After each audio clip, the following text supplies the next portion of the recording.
Chunyongo ne Nyasaye maduong' erokamano mosekelo kinde kawuono kendo dichiel mondo ayudra e Lolwe Television.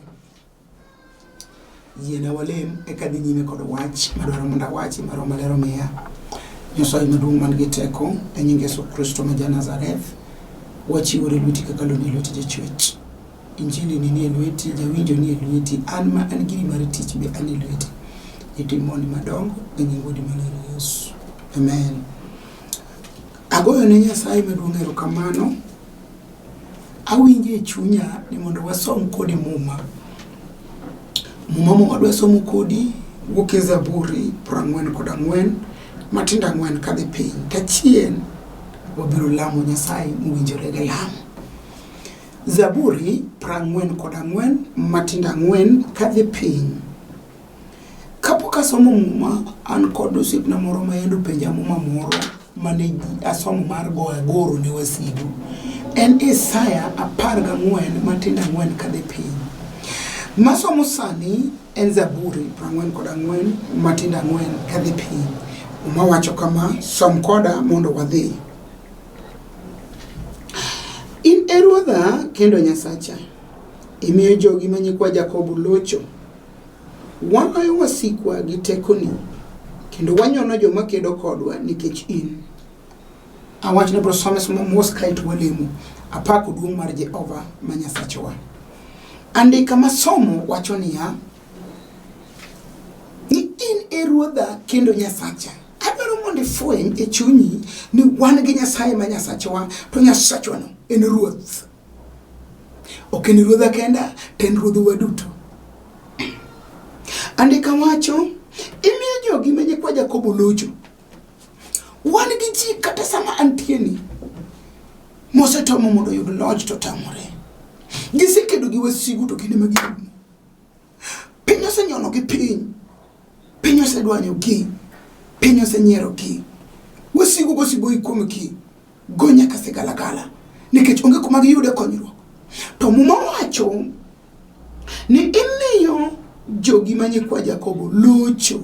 Kawuono wan kodika. Kuom teko mar nying maduong' nying Yesu Kristo ma Nazareth, wabiro locho kawuono. Ndiko wacho ni imiyo jogi ma nyikwa Jakobo locho. Koro be ni nyikwa me neti mar chuodho mar otodo kamoro ma jichino ketie. Kodo ne kwame ura moro. Kode kwamo mane loro moro. Awacho niya, kode kwamo makata ot otami ok nyal gero. Yonge kata mana yo madonjo deleni, yen yonge rangai. Samoro in musombi yonge kata dhako. Samoro in dhako yonge kata dichuo. Ane kamo ndaler wachi ni mos. Ni ndiko wacho ni Nyasaye ma Nyasachwa ma Ruodhwa. Miyo joge ma nyikwa Jakobo locho. In nyakwar Jakobo. In ng'at Nyasaye. Bedo mondo ilochi tinende makawuono. Nikech ndiko wacho, imiyo jogi ma nyikwa Jakobo locho. Koro kawuono beno moko matek. Makati yuayo gi breakdown tok sweki. To ane kamo da wachi ni sani. Ni Nyasaye maratego. Mamiyo nyikwa Jakobo locho. Biro mi loch sani.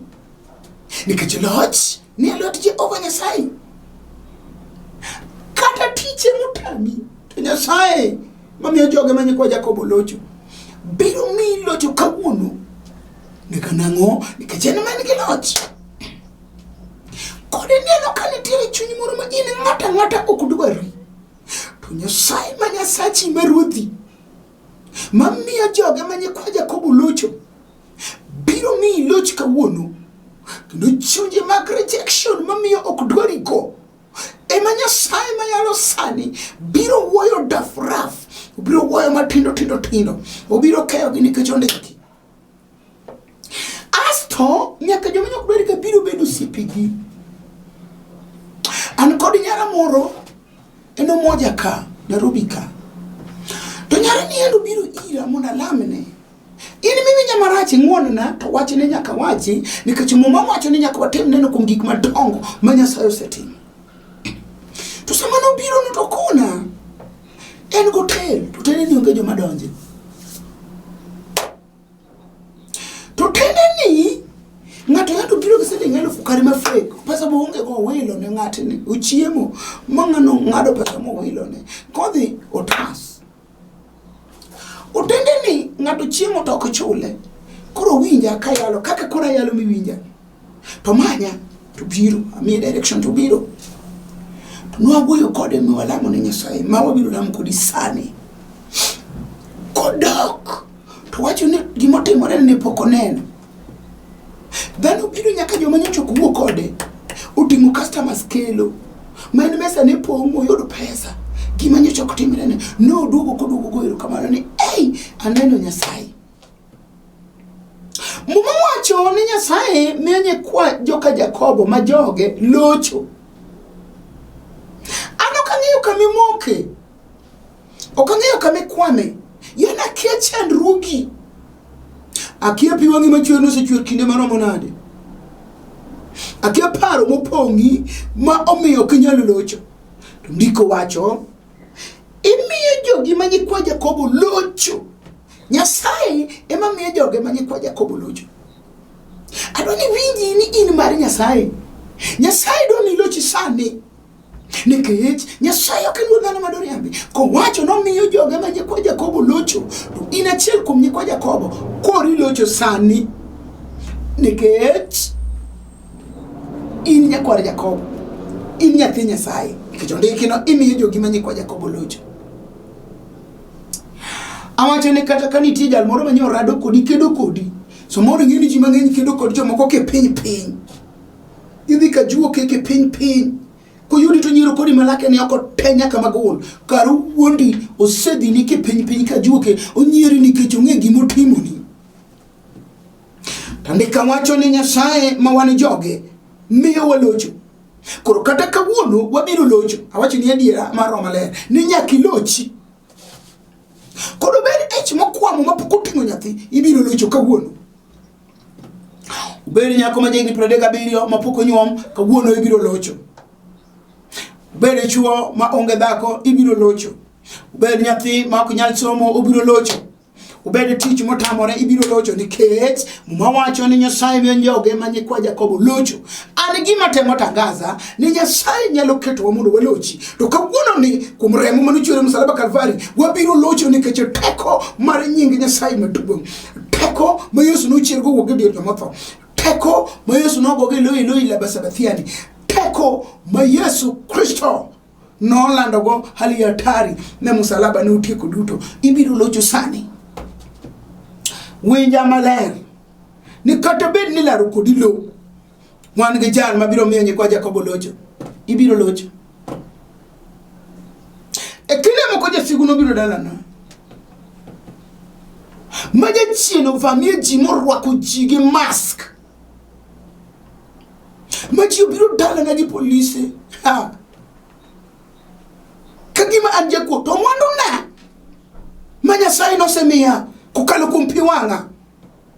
Mwandu go ne mana maglamo na alama pier.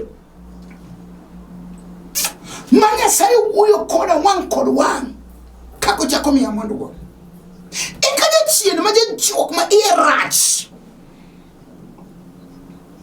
Ma okdor dongruok mag ji no dhio donjo kuom jothurwa moko magiriwore kundi maduong' apako rabi wuod Nyasaye jal mabiro golo wayo chuodho sani jal mabiro miyo walochi mi joge no yudo otimo njama maduong' chunya go ne Nyasaye kamani kech no kalo koda lweny mane okanyal kalo majogi no biro nyaka jatelo maduong' morita nyaka jatelo morito pinywa muwinjo ji duto chal ne joge ne kendo joge mane otimo miyo chopo kama ochopeno okia pako rabi misinga negi biro magi choko dhogate dok makwonga lamo ma Nyasaye nikech an kana godala to na godala makata gimora mora na onge kata gweno ta chako lamo Nyasaye na lamo Nyasaye moka ywe ka piwa ngachwer kala karo maler wuoyo to Nyasaye wuoyo koda moko na chako mima to lugima to Nyasaye no kelo gimora mora mano wacho na min jachien amalo neno yichindi mag misiko mag dhier mag kwamo mag dok chien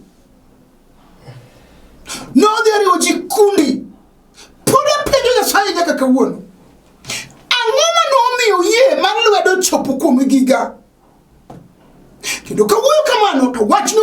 sema poda penjo Nyasaye to giko idoko biro anasena na Nyasaye mawuoyo kuome doko biro ma penjo te biro winjo ito penj no winjo doko ma Nyasaye kendo ne giga mana Satan ochuno chi mokawo ge thuon apako rabi Nyasaye mano chwada joga penj ko biro mondo nega Nyasaye mano pudho na nawe koket na dala Nyasaye mano mako ne jakuo kod jajuok mano kelo na yath mochung ka sepak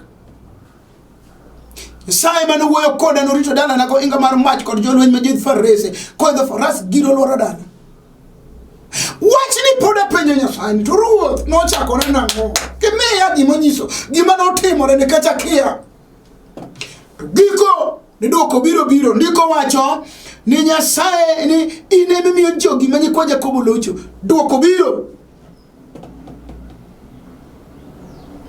gima ng'eyo kuom Nyasaye otimo mos to super otimo mos to clear otimo mos to neat otimo mos to beauty nyiso ni kata kama yale sani poda rito doko poka yudo doko biro apako rabi ine bende konya chieng' mayudo doko na konya shangilia kaga goro ni wasigu tawinje roho ni machiegni ni abiro yudo doko kokalo kuom teko mar maler to mae wach mane karonyi samuma ne monda som to roho neno gima na kare ni kare ni tinyo Nyasaye manyalo menye kwa joka Jakobo locho abiro lolwen to chiema lolwen na timne Nyasaye ma Nyasacha misango na tigma ne ka kwa dhi kitchen chova nisi samosa lolwen tichake ni nisi mena ge choko kagima japu kata jende gikao magedhi China penjo re ni kata mana police manotingo bunde kabiro no chako nadi to no nyisa na duto te duoko ni lwet Jehova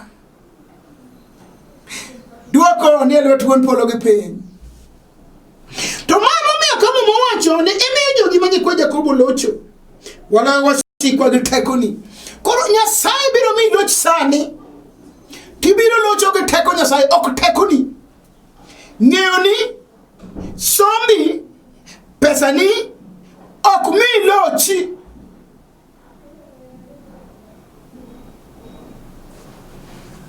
kendo gima nomiyo opedho ga tema piwango chwer kalamo Nyasaye mondo kel nyaka jatelo kaw gino sani maloso tiyogo mano gire woro Nyasaye maja amalo ujabiro ga chien Nyasaye jabiro chien Jehova jabiro chien Mawacho ni sama norwaki yawuot Kayuda mach Shadrach Meshach kod Abednego ndiko wachini no twegi molutgi mach mokakni mochwak nyadibiriyo to muma masomo kod misomo wacho ni sama nolutgi mach to joma notero gi mach ema nowang' motho morumo to jo Nyasaye mangima mamuma wacho ni Nyasaye miyo joge manye kwa Jakobo locho jo Nyasaye mangima to nochako miele mach kakoro tondo chogik mano tugi go chode gi Nyasaye chodo to ndika wacho ni sama ne gimiele gin ji adek gi ng'at mar ang'wen en Nyasaye mokwe mano biro kweyo mach wan gi Nyasaye ng'at mar ang'wen manyalo timo gik malich unyalo timo ono omiyo joge manye kwa Jakobo locho mor kayano Yesu ja Nazareth jal mosemiyo ngima na ochopo kama ochope jal makata wasigu vamia Nyasaye panda okier mana koda umo chiela apako rabi jatelo maduong' wala wasiku wagitekoni adoro mundi ng'e ni kata kakoro Nyasaye dwa miyo walony wasikwa sani to ok tekoni ok ng'eyo ni ok telo ma in go ok sombi ok pesa ma in go awacho ni ok gik migero bende ok gik me odi alwani ya Nyasaye miyo walocho kod teko Nyasaye to ma momiyo momare sa wacho ni onge gir lweny molos mondo inyamano inya to adier nitiere gi lweny moko ma ok Nyasaye to nyalo tieki Nikech omiyo walocho nikech tekone gilwenyo ko nafas mar makowa. Nyaka sama moy kodi ni onge gilweny mabiro maki kato bende thuol mochomigo ok no maki. Kato bende ndala mosoli ok no maki. Awacho ni kato bende jini moloki ok no maki. Bendo gol ni jomotho piny ruoth jomotho mondo bi osandi ok no maki. Nikech andika wacho ni onge gir lweny molosi mondo inya mano inya. Adwani maki kanyo ni onge. Sai mano golo Shadrach Meshach kod Abednego e mach biro chung kodi sano biro bedo ng'ato mar ang'wen. Nyasaye mangima ma Nyasach polo gi piny, Nyasaye ma jachwech, ng'ato mar ang'wen mano donje mach. Be iwinjo wach mawacho ni kawe Nyasaye ng'ato mar ang'wen biro chung kodi sani apako rabi kamanda. Wala wasikwa gi tekoni kendo wanyono joma kedo kodwa nikech in. Mane momiyo kuonga timo nenda gima notimorena. Nitiere wasigu ma waloyo mana nikech Nyasaye. Mawacho ni wanyono gi piny e bwo tiendwa mana nikech Jehova. Wabiro nyono wasikwa. Kata in kama intie ikri sani wuoth ka nyar kingi. Hallelujah. Wuoth ka wuod kingi. Wuoth ka gima piny ni maru. Nikech ibiro loyo lweny. Kawacho ni Nyasaye miyo waloyo wasikwa nikech tekone. Mumawacho ni kendo wanyono joma kedo kodwa nikech Nyasaye. Be winyo chunyi dwaro mondo nyon joma kedo kodi sani. Beni yuse moko mago joma kedo biro nyono ge piny. Beni nigi athma mago joma kedo biro nyono ge piny. Beno ndingirami mago joma kedo biro nyono ge piny. Beno tuo mar ndulume mago chunje makedo ondiki ni wabiro loyo joma kedo kodwa nikech Nyasaye ma wanyono piny. Awacho ni kata kidaki oditi neno kadagi ni ok dhi mago wasigu mowuok mondo kedi ndiko wacho ni wabiro loyo ge kodi yanyi mago wasigu mowuok mondo kedo kodi ndiko wacho kendo wanyono joma kedo kodwa nikech in. Koro saoromo mondo wanyono gi piny wabiro nyono gi sani. Gibero tuoche ma jochiendo kedo. Ubedo kimi gi kansa. Ubedo tibi gi kaera. Nyasaye miyo wanyono gi e bwo tiendwa piny. To wanyono gi nikech Nyasaye. Ndiko wacho ni miyo wanyono joma kedo kodwa nikech in. Benitiere gimoro makedo kodi ma kuchal kod wach Nyasaye. Gima kedo kodi ni mokela ka. Ni nyaka wanyono gi piny sani nikech ondiki. Waloyo wasikwa gi tekoni. Kendo wanyono joma kedo kodwa nikech in. Waikore sani wadwa loyo wasikwa nikech Nyasaye. Kendo winjo Roma ler ni ikri sani mondo inyono gi nikech Jehova. Apako Nyasache nyiseche.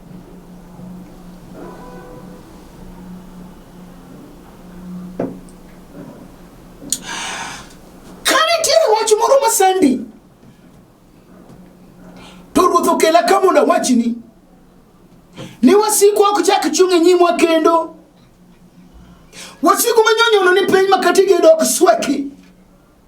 Kod yure pasani ng'iewo mabati ok ng'iewre. Kod chamo msara ok chalo ng'ama chamo. Nikech wasigu ndiko wacho ni waloyo gi. Wan kod mine moko makata ko mako ito owinje chunye ni mabe biro lwar kaka manyocho lwarcha. Ndiko wacho ni waloyo wasikwa nikech Nyasaye. Ibiro loyo sani miting' nyathi lweti mineme chak jomi nyalo chako miwuogo kaka mon wuoyo gi nyithindo. Wan gi mon moko mako joko ni ko gik dweche aboro kadhi nyuol tiyudo kotho iya. Mawacho kendo wanyono joma kedo kodwa nikech in. Sa oromo mondo wanyon joma kedo kodwa kawuono. Wan gi jomoko makadwe rumo kadwe chomo por kacha neko mako gi.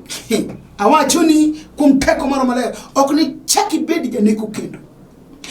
koda inigi wako gini mutamuri dhitedo giduogo wanyono wasiku makedo kodwa nikech Nyasaye wadwaro mondo wanyon gi sani samoro ingi wuoyi maka ng'ato mako ich konyuol ne nyuol ang'o ni to ogo mana wuoyi cheni yawuoyi ok nyuol gini gogi mana piny jomoko bende ini kia gik magi nyuol to kakoro chopo sama kone dwa nene ber mag gik mane go piny go to jichino nyono piny kawuono ndiki ni waloyo wasikwa nikech Nyasaye to waloyo joma kedo kodwa nikech en wanyono gi piny nikech Nyasaye no koro waikore kuom weche di ariyo wadwa loyo gi sani kuom teko mar nying Jehova Nyasaye polo gi piny to bende wadwa nyono gi piny ya kutosa haleluya wanyono gi mwabiji ka wanyono gi maga gono twacha nikech wanyono gi piny nikech Nyasaye apenjo ini winjo kang'o masandi madetam Nyasaye ma Nyasacha ang'o ma winjo kasandi madetam wach masome muma ang'o ma winjo kasandi madetam injili mawuoyo kuome apenji na ng'o ma winjo kasandi no samoro ngima pek misetero kajuke pile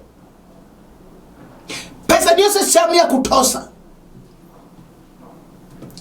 gimanyiso ni pesa nyocham onge koki chini full double da kendo jal makiluonge de chele kende to woyo teko te mag nyochiende anigi nyara moro machunyo era iya mani chieno tage chieno mano nyara kamar injili to kano biro mi jochiende gi no woyo mogoriti to gik matindo timore ne openjo ne die de timre gima temo wacho waloyo wasikuwa wanyono gi piny joma kedo kodwa akia nang'o miwinjo kato ber mana choke mag fuoni maramigo obiro nyono gi piny tinende magi wasigu makedo kodi awacho ni kato ber mana remo machikore yani pressure to mani gi Nyasaye awacho ni kato ber sukari musikalo kidonda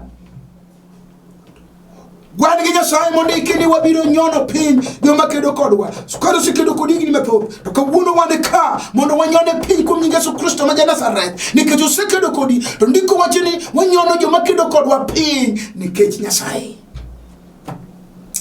winjo ka ikore Roma lero ikore mondo nyono gi piny nying Yesu Kristo ni ka mondo migi walogi nying Nyasaye maduong' mondo ikengeche ni nying Ruoth Nyasaye chal kod dala mochiel motegno ma joma kare maringo mondo resre lunga nying Nyasaye no chalo kod dala mochiel motegno wabiro luongo nying no nying machalo kod dala mochiel motegno mane nying manoresa mane nying mosechanga mane nying manochiera mane nying manochwene nyithinde iya mane nying musekelo na ngima mane nying muserada gi wasika aching kamaratiro kapiny neno nying mawuoyo kuome nying man koteko nying machalo kod dala machiel motegno nying Ruoth Jehova Nyasaye. The name of the Lord is like a tower. Sane ane kamo da nyisi ni nying Jehova chalo kod dala mochiel motegno. Bewi chunyi ni ikuri mondo lo wasiki giteko Nyasaye wasigo sasandi ahinya moko se biro mokunyo ni nyaka gik moke pacho wabiro logi kawuono moko nitie manosiemi kama masiemno dagi ai wiki kwatimore ni marichogo inano nikech ng'ane no osiemi moko nitie mawuowo kod aching kama to koni ok ne nyal winji waloyo wasikwa nikech teko Jehova nitie moko manokoni ni sunguri nikech ogerni ot winji nitie teko kuom nying Yesu Kristo ja Nazareth ni sunguri nikech nyithindi tiyo en magi ng'amo tamo tiyo waloyo wasikwa nikech teko Nyasaye kuom teko mar mar nying Yesu ja Nazareth ndiki waloyo wasiko gi teko Nyasaye kendo wanyono joma kedo kodwa nikech Nyasaye. Winjo ni kama ne chir chak nyono gi achiel kachiel, chak kwano gi gik masandigo, chak kwano gi kawuono kata bed mana wangi manyo itiyo to wangi jachiro biro mulorore kap mago chunje mag jin mogole piny godho mudho e bona kawuono wan gi chik, wan gi teko, wabiro miyo gi order, wabiro daro gi kumi nikech teko ma Kristo miyowa. Paulo wacho na biro chomo gik moko duto tir gi teko ma Kristo miya. An ka monda chom gima sandi gi teko ma Kristo miya sani. Koda ili yake mozatiko igabe oro poko nyono pain yi wangi fundi makanika biro rekebisha dedi nyathino sani biro rwako ni choko biro rwako ni spare parts. Koda no loru doge kaene ijini monyoti ngone tok no wuo kawuono kuom teko mar nying Yesu ja Nazareth odhi wuoyo apako rabi.